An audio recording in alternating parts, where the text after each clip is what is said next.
सभी को नमस्ते। मेरा नाम नीरज अत्री है और आज के इस वीडियो में आप सबका स्वागत है। अभी तक हम देख चुके हैं कि मोहम्मद को मक्का से मदीना आए हुए 3 वर्ष हो चुके हैं। बहुत सारी लड़ाइयाँ कर चुके हैं, बहुत सारी हत्याएं कर चुके हैं मोहम्मद और उसके चेले, और बहुत सारा धन संपत्ति पे कब्जा कर चुके हैं। इसके साथ ही ये 3 वर्ष होने तक मोहम्मद के अपने हरम में उसकी 3 पत्नियाँ हैं। एक बड़ी आयु की है सौदा। इस समय मोहम्मद की आयु लगभग 56-57 वर्ष की है। सौदा के अतिरिक्त एक 12 साल की बच्ची है आयशा, जिससे इन्होंने शादी की है, और एक लगभग 22-23 वर्ष की है हफ्सा। ये जो चौथा और 5वां वर्ष मोहम्मद के हिजरत के बाद का है, उसमें जो फिर ये अगली शादी करते हैं, यानी अब इनके हरम में जो चौथी पत्नी आती है उसका नाम है ज़ैनब बिन्त खुज़ैमा।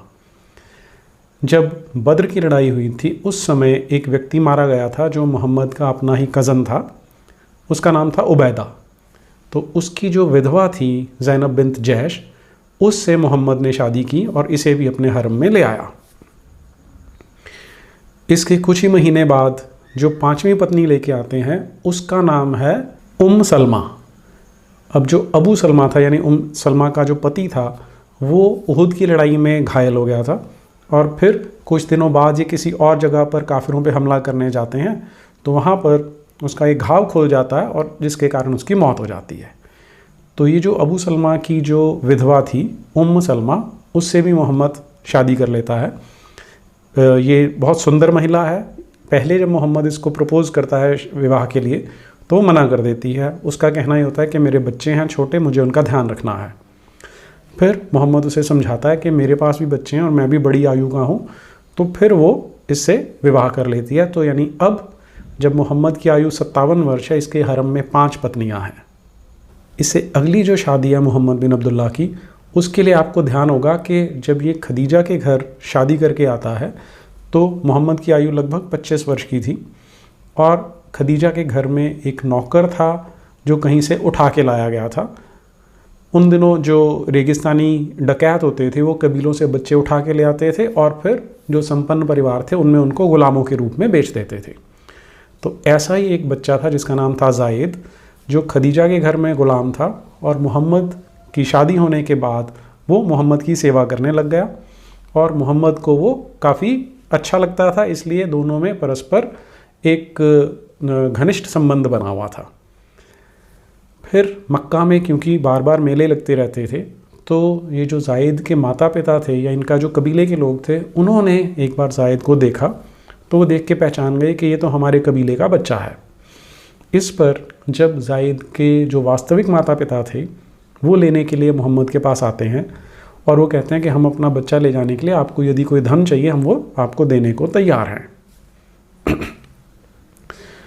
तो जो जायद है वो कहता है कि मैं मोहम्मद के साथ खुश रहता हूँ, ये मेरे पिता की तरह हैं, तो मैं इनके साथ ही रहना चाहता हूँ। जिसके परिणाम स्वरूप जो जायद के वास्तविक माता पिता थे वो भी खुश हो जाते हैं कि कम से कम हमारा बच्चा जीवित है और एक अच्छे परिवार में है, और वो तसल्ली से खुश होकर अपने घर वापस चले जाते हैं। इस घटना का परिणाम ये होता है कि जैसा कि उन दिनों, आज भी है वैसे तो, जो मक्का की रिवायत है कि बेटे को बाप के नाम से जाना जाता है, तो इसका नाम अब जायद बिन मोहम्मद हो गया, कि जायद जो कि मोहम्मद का बेटा है। इसकी शादी मोहम्मद ने अपनी एक बहन, अपनी एक फुफेरी बहन से की जिसका नाम था ज़ैनब। ज़ैनब बिन्त जहश नाम था क्योंकि फूफा का नाम जहश था। अब दोनों पति पत्नी मोहम्मद के घर से कुछ ही दूरी पर रहते थे, तो एक बार मोहम्मद उन्हें मिलने के लिए जाता है। अब इसके आगे का जो घटनाक्रम है वो मैं आपको इस्लाम की पुस्तकों में से ही बताने वाला हूँ, उसे देखते हैं। जो पुराने इतिहासकार हैं इस्लाम के, उनमें एक बहुत ही मशहूर है अल तबरी।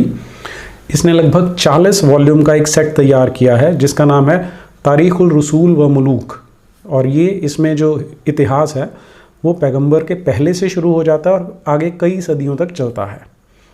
इसका पूरा नाम था अबू जाफ़र मोहम्मद बिन जरीर अल तबरी। इसके जो ये 40 खंड हैं उनमें से आज मैं जो प्रकरण ले रहा हूँ वो उसके 8वें खंड में अंकित है। देखिए वो क्या कहता है। इस खंड का नाम है इस्लाम की फ़तह, और इसमें अल तबरी हमें इस घटना के बारे में बताता है कि मोहम्मद बिन अब्दुल्ला जब एक दिन जायद के घर पे जाते हैं तो वहाँ क्या होता है। जायद घर पे नहीं है, तो ये जो फुफेरी बहन है जो ज़ैनब अब अकेली फुफेरी बहन नहीं है, ये उनकी बहू भी है, वो वहाँ पर घर में अकेली है और ऐसा बताया जाता है कि उसने घर के कपड़े पहन रखे हैं जो थोड़े से अस्त व्यस्त थे उस समय। तो वो मोहम्मद बिन अब्दुल्ला को देखती है और उनसे कहती है, है रसूल अल्लाह, ज़ायद तो घर पर नहीं है, आप मेरे वालिदों के समान हैं, आप मेरे माता पिता के समान हैं, तो आप कृपा करके अंदर आ जाइए। मोहम्मद इसे इन अस्त व्यस्त कपड़ों में देखता है, इस स्थिति में देखता है, तो उसके मुंह से बरबस निकल जाता है, अल्हम्दुलिल्लाह, अल्हम्दुलिल्लाह, वो महान है जो दिलों को बदल देता है। अल्हम्दुलिल्लाह, अल्लाह महान है जो दिलों को बदल देता है। और इतना कहने के बाद ये वहाँ से मुड़ता है और वापस अपने घर चला आता है। उधर ज़ायद कुछ समय बाद घर लौटता है, तो ये जो उसकी पत्नी है तो बताते हैं कि इस प्रकार से आपके पिता आए थे और उन्होंने ऐसी कुछ बात बोली और उसके पश्चात यहाँ से चले गए। तो ये सुनने के बाद ज़ायद मोहम्मद बिन अब्दुल्ला से मिलने जाता है और फिर जो बात होती है वो अल-तबरी अपनी किताब में रिकॉर्ड करते हैं। वो क्या है सुनिए ज़रा। रसूल अल्लाह, मुझे पता लगा कि आप मेरे घर पे आए थे, तो आप अंदर क्यों नहीं आए? आप तो मेरे माता पिता के समान हैं, आप अंदर आ सकते थे। फिर आगे वो कहता है, रसूल अल्लाह, शायद ज़ैनब ने आप में ख्वाहिश जगा दी है, इसलिए यदि आप चाहें तो मैं उसे छोड़ देता हूँ। इस पर जो मोहम्मद बिन अब्दुल्ला है वो जो उत्तर देते हैं उसे अल-तबरी बताता है। वो उसे कहते हैं कि अपनी जोरू अपने पास ही रख। इस घटना के कुछ समय बाद फिर क्या होता है वो फिर अल-तबरी हमें बताता है कि एक दिन रसूल अल्लाह अपनी जो 12 साल वाली जो पत्नी है उससे कुछ बातें कर रहे थे, तो एकदम से उन पर खुमारी या बेहोशी छा जाती है और फिर थोड़ी देर बाद जब वो होश में आते हैं तो मुस्कुराते हैं और कहते हैं कि कौन है जो ज़ैनब के पास जाएगा और उसे एक खुशखबरी देगा कि अल्लाह ने उसके साथ मेरा निकाह मुकर्रर कर दिया है। तो इस घटनाक्रम से आपको ये समझ में आ जाएगा कि अब अल्लाह मियाँ ने ये डिसाइड कर दिया कि जो ये रसूल है मोहम्मद बिन अब्दुल्ला नाम का, इसकी शादी ज़ैनब से कर दी जाए। और क्योंकि ये बात अल्लाह मियाँ ने कही है, इसलिए इसके बारे में जो कुरान है उसके अंदर भी इसका उल्लेख आता है। कुरान की आयत नंबर 33, कुरान की सूरा नंबर 33 की जो आयत नंबर 37 है वो इसके बारे में बताती है, याद करो ए नबी, जबकि तुम उस मर्द से कह रहे थे जिस पर अल्लाह ने एहसान किया और जिस पर तुमने भी एहसान किया है कि अपनी बीवी को अपने पास रोक रखो और अल्लाह का डर रखो, और तुम अपने दिल में उस बात को छिपा रहे हो जिसको अल्लाह प्रकट करने वाला है। यहाँ पर जिस एहसान की बात की जा रही है वो ये है कि मोहम्मद बिन अब्दुल्ला ने उसे गोद ले लिया था, उसे अपना लिया था। और आपको ये ध्यान रखना है कि ये वाली जो शादी है ज़ैनब के साथ, यानी अपनी बहन के साथ, फुफेरी बहन के साथ और अपनी बहू के साथ, इसी के परिणाम स्वरूप इस्लाम में एक नियम बना है। वो नियम ये है कि किसी को गोद नहीं लिया जा सकता। तो कभी भी आपको ये समझना हो कि गोद क्यों नहीं लिया जाता इस्लाम में, या वो क्यों हराम कहा जाता है, तो आपको ये समझ में आना चाहिए कि ये जो ज़ैनब से शादी हुई थी इसी में वो सारा कुछ छिपा हुआ।